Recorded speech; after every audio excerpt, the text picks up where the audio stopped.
My name is Lynn Turner. I'm a 43-year-old housewife.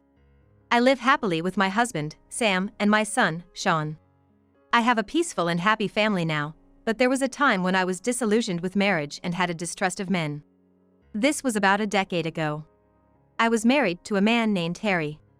He was an elite businessman, graduated from a prestigious university and worked for a big corporation.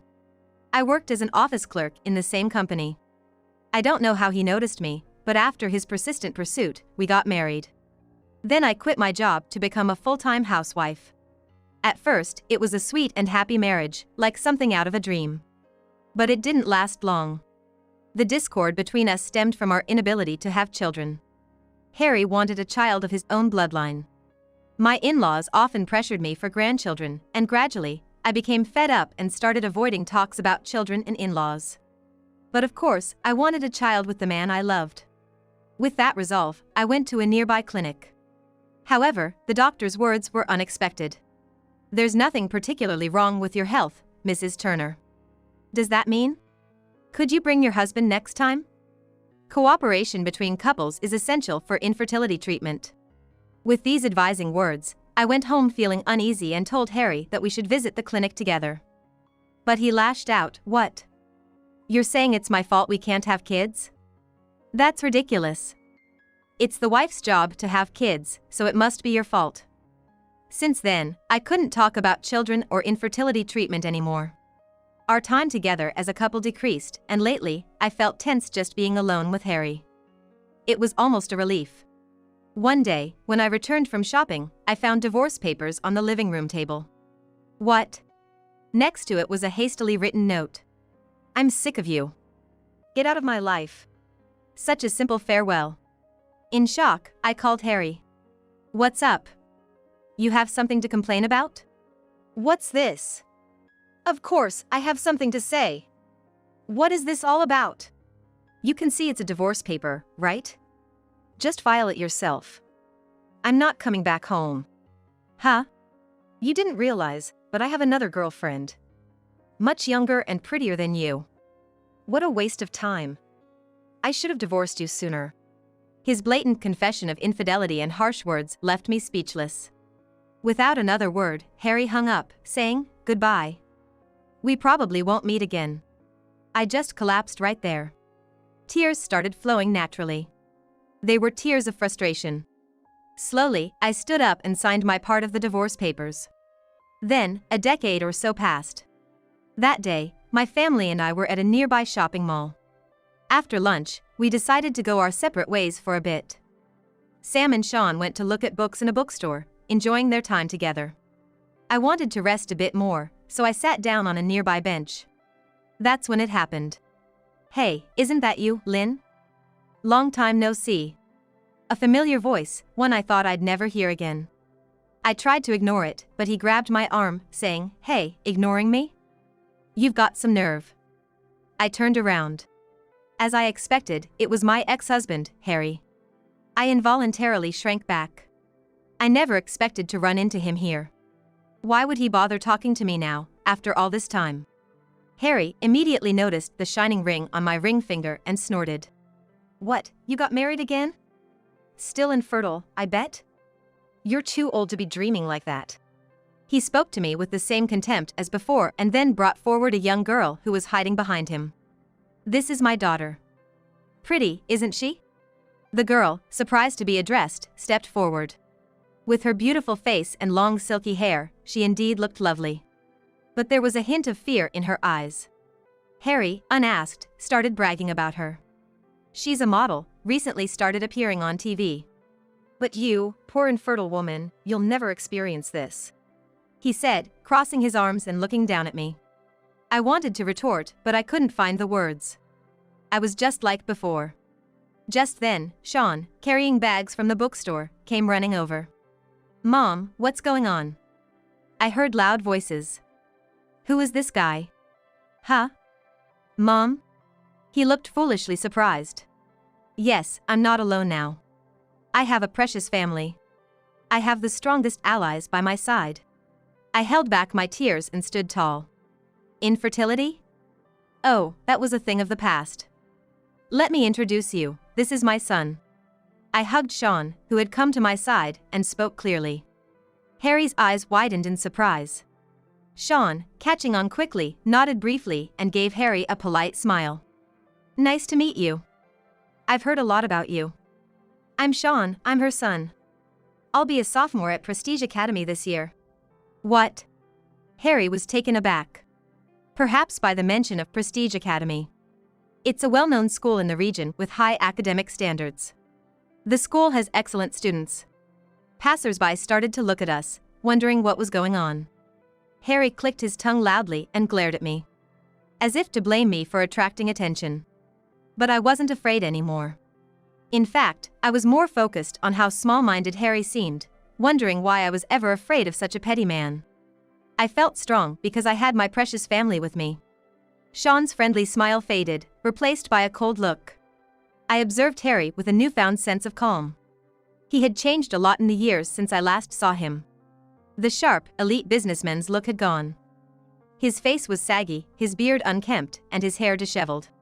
He had gained weight and, unlike his past self who was particular about branded clothing, now wore non-branded, worn-out clothes and shoes. Knowing Harry as I did in the past, I must say that his current appearance was shabby. If I hadn't heard his voice and rude remarks, I might not have recognized him as Harry. He finally spoke, his voice trembling. You weren't infertile? I never said that. You just assumed it was my fault we couldn't have children, didn't you? What? You're saying it's my fault?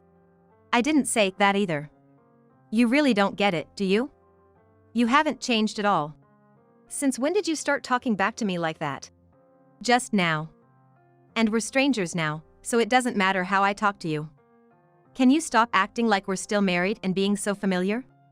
As I spoke back firmly, Harry looked genuinely shocked and froze. I, too, was surprised at how easily complaints about him flowed from me. My brain must be working overtime, venting all the frustration that had built up over the years. Sean, held close by me, also maintained a cold gaze towards Harry. In fact, both my husband and son knew about the mistreatment I endured from my ex-husband. I had told Sam before we got married, and I explained it to Sean when I told him about how my husband and I met. So, in Sean's eyes, Harry was the man who once made his mother suffer, and his sharp look was filled with evident animosity. Unable to withstand such a gaze, Harry snorted mockingly and blustered. Yeah, anyone can claim he's your son. He's probably adopted or something. Real children have blood ties. It's pathetic how you're bragging. What? I returned his absurd comment with a mix of astonishment and anger. How far would this man go in belittling others? Just then, another ally of mine arrived. What do you think you're doing here? That's pretty rude, isn't it? Sam. Sam stood protectively in front of me and Sean. He faced Harry with the same cold look. Harry visibly flinched at the sight of the new arrival. Sam was taller and more physically imposing than Harry. So it's no wonder Harry was taken aback. Who are you to tell me to back off? You're just an outsider. Do you really think I'm an outsider in this situation? I am her husband. I'd like you to stop bothering my wife and son. Who's bothering? I was just saying hi to an old acquaintance. Really? Then our conversation is over, isn't it? Lynn, Sean, shall we go? Wait a minute. What do you still want? Sam turned us away, ready to leave. But Harry kept pestering us. He faced the cold stares of our family of three without backing down. Harry pointed at Sam. Was he never taught that it is rude to point at people? You're Lynn's husband? As I've been saying. And Sean is undoubtedly our child. You should stop making assumptions and fantasies. What? You're acting all high and mighty. Your behavior, like just now, must have been what made Lynn suffer in the past. She asked you to go to the clinic for infertility treatment, but you just yelled at her. That's the lowest of the low. What? How do you know about that? Did Lynn tell you, snitching on me? Stop talking like that. I'm her partner and just listen to her. Besides, I was the doctor who examined her at that time. What? Harry was dumbfounded. As it turns out, Sam is a doctor. He was the first physician I consulted about infertility issues. After divorcing Harry, I left our house and started living alone, using my savings. It was during this time that I happened to meet Sam again. Since Harry had refused infertility treatment, I had stopped visiting the clinic, so Sam was initially worried about me. Back then, I had taken a bigger hit than I realized from Harry running off with another woman, and I couldn't bring myself to engage with men. But Sam faced me sincerely, listened to my story, comforted me, and even got angry on my behalf at Harry. Slowly, by his side, I began to heal my emotional wounds. However, I still wondered if the infertility was my fault. I could not shake the suspicion that there might have been some unseen problem. But Sam reassured me. I didn't want to marry you just because I wanted children. Of course, it would be great if we had them. But I love you and care about you, and I want to be with you and protect you always. After his proposal, I accepted, and soon we were blessed with Sean. I was surprised and overjoyed. Despite his busy job, Sam actively took part in parenting. In fact, he might have been the main caregiver. Sam was utterly devoted and showed his parental adoration in everything. I relied on him and focused on recovering my health after childbirth. Sean grew up well, passing his middle school entrance exams, and now enjoys his adolescence with studies and extracurricular activities. They are all my precious family. What? A doctor husband and a son in a prestigious school, what's that about? Harry was flustered by the truths being revealed. Initially, he tried to belittle me, but now he was unsettled to realize that I was in a far happier family than he had. He couldn't genuinely acknowledge someone else's happiness, and only tried to look down on others. Such a hopeless man. Infertility isn't just a woman's issue. Half of infertility cases are due to problems on the male side. Despite wanting children, you assumed it was the woman's fault and pushed all the burden onto her. Infertility treatment requires cooperation between couples, and it's appalling how you ignored that. It's good that she left you. Shut up. Don't talk like you know everything. Unfortunately for you, I know more than you do. And saying we split up makes it sound like I was the one who was dumped. I left her, get it straight. Really? Is that so important? After all, you just ran off with another woman. You have some nerve saying that. Sam rubbed his temples, exasperated. Harry looked like he was about to throw a tantrum. Enough was enough. There was no point in continuing this unproductive conversation.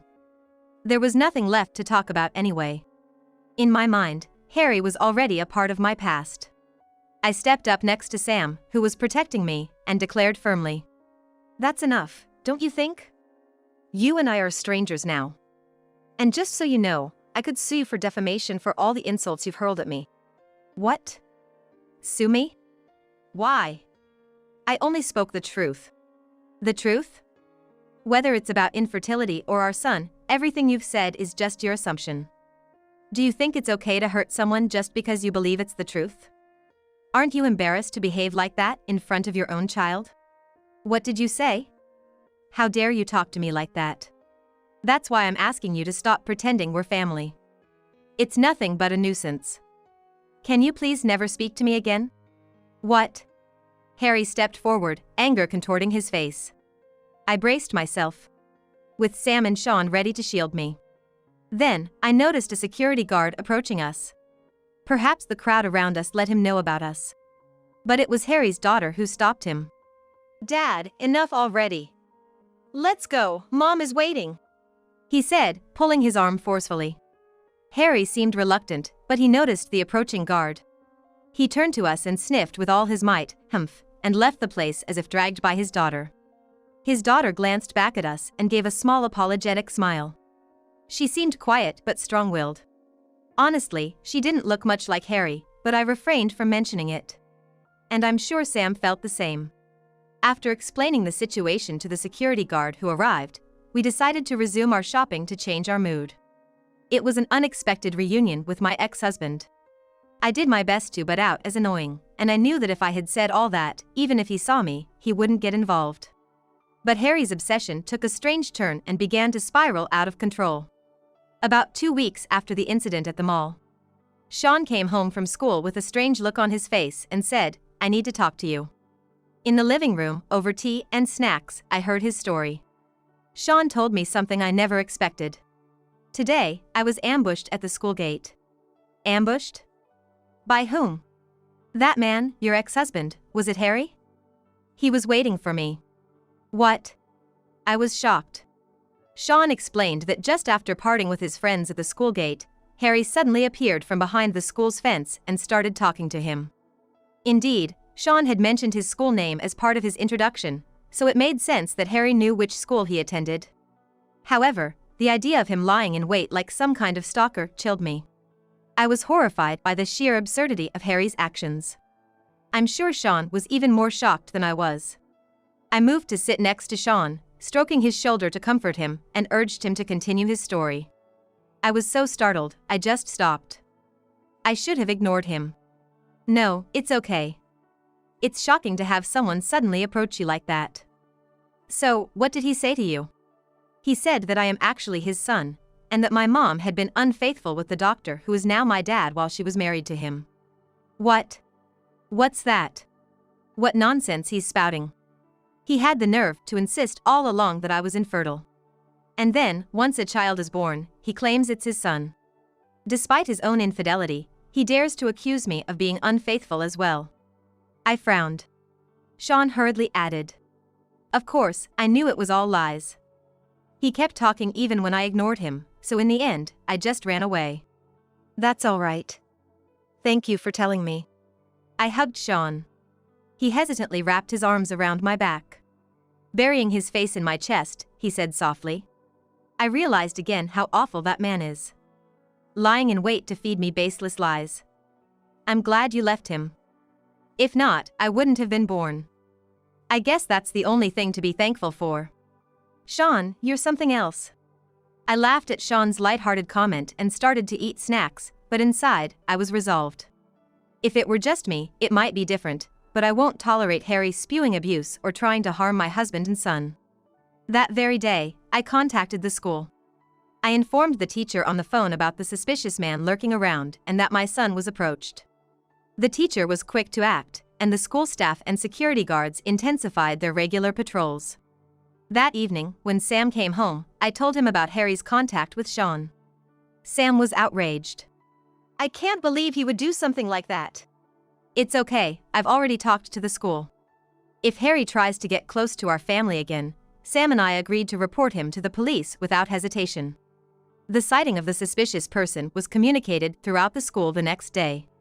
A few days later, after school, Harry was reported by a neighborhood family for lurking around the school.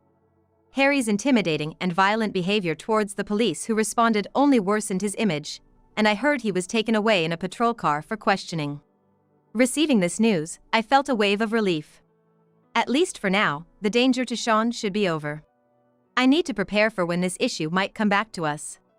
A few days later. As I was returning from shopping, I was abruptly stopped by a high-pitched voice calling, "Excuse me." I reflexively turned around to see an unfamiliar woman. With flashy makeup, loud clothing, and dramatically arched eyebrows, giving her a striking appearance. Who could she be? I had no idea and couldn't recall any acquaintances who matched her description. As I pondered this, she marched up to me and burst out. "You're the one! Harry's ex-wife! Look what you've done!" Excuse me? And you are? I'm his current wife. It's your fault that Harry got arrested, isn't it? What are you going to do about it? She ranted at me, almost spitting with rage. Despite her fury, I remained calm. I was thinking how much bolder I've become over the past few weeks. If she found me here, does that mean she knows where I live? So, you're Harry's current wife. Were you the one he was with while still married to me, the one he left me for? Yes, that's right. You were quite the victim, weren't you? She surprisingly admitted it openly. Despite her initial outburst, she soon switched to a proud demeanor. Such a straightforward person. She then suddenly remembered her point. So, it's your fault that Harry was arrested, right? You should take responsibility. Why is it my fault? Harry and I are complete strangers now. Harry told me. It must have been your son who snitched on him. Now the whole neighborhood knows he's been arrested. Our daughter can't even go outside. Our daughter. The beautiful girl introduced at the mall. I decided to confront her about something crucial. Can I ask you something? What now? Is that girl really Harry's daughter? What? Of course not. She asserted this bluntly. And then sneered with a malicious smile. Back then, I was seeing about 3 guys at once, but there's no way that child could be his. Considering when I got pregnant, and, we've been doing it since then, but there's not even a hint of a child coming. He's probably one of those trendy infertile guys now. Trendy? I frowned at her way of speaking. There are people seriously struggling with infertility. Even so, I must say, I did give birth to a cute kid. That's all thanks to me. She was doing so well in her entertainment activities, but now this mess has ruined it. Then why did you run away with him? I asked, holding back my anger. She snorted in response. Back then, he was an elite working for a big corporation, right? He promised me a life without hardships if I was with him, so I thought it was time to settle down. But then he just quit his job out of the blue. I couldn't believe it. I listened to her indignation calmly. Harry was indeed working for a large corporation with a decent salary at the time. But on the same day he left the divorce papers and disappeared, he had suddenly resigned from his job. I knew this because a friend who worked at the same company had told me everything right after our divorce. Harry had left without any handover, citing personal reasons, and his abrupt departure had caused some chaos in his department. When my friend, who knew about Harry running off with his mistress, informed the company, the rumors spread quickly, making it difficult for Harry to work in the same industry again. I got him good, my friend had boasted, and I remember smiling wryly at her words. But I had no intention of explaining all this to his current wife. Did you ask him why he quit his job just like that? I have no idea. Something about focusing on child-rearing and spending more time together. But what's the point in being with someone who has no money and can't even hold a steady job? He's just like a NEET. She spat out these words. I recalled Harry's appearance when we met at the mall. It seems their marriage is in a terrible state. Excuse me, but you don't argue like that in front of your daughter, do you? What? That's none of your business. He's always indecisive about whose side he's on, which is so irritating. He should be on my side since I'm the one who gave birth to her. That's terrible. I said, remembering the uneasy eyes of Harry's daughter at the mall and feeling a pang of sympathy for her. Isn't that an awful thing to say? Your marital issues shouldn't involve your child. It's all your own doing, after all. What? Who do you think you are? This is also your fault, you know. At my words, she lost her temper and lunged at me. That's when my savior appeared. Mom. Mom. Hey, what are you doing? Get away from my mom. Sean.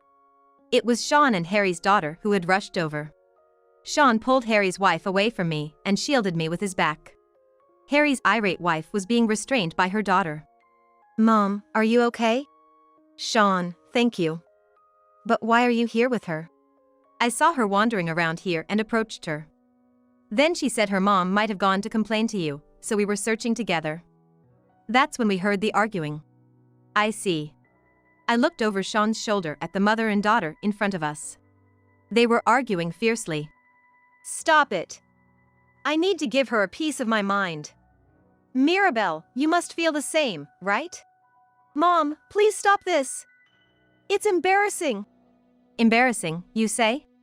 Yes, it's unbelievable to cause trouble like this in public. Who do you think raised you? Your success in show business was all because I managed you properly. I appreciate you raising me, but that's different. And Mom, you always talk about my showbiz work, but I never wanted to do it. I had to because you and Dad were so unreliable, just to make ends meet. What did you say? As she lunged at her daughter, Sean, and I rushed to hold her back. The daughter stared hard at her mother. I hate you, Mom! She shouted and covered her face with her hands. Her loud cry left Harry's wife stunned and crumbling. Eventually, neighbors called the police, and a patrol car arrived. We were asked about the incident. In the end, we received an apology from Mirabelle, but it felt pointless as she had done nothing wrong. After receiving my call, Sam left work and hugged Sean and me. I'm glad nothing happened. I can't bear to think if something did. His words brought relief, and I felt my tension ease.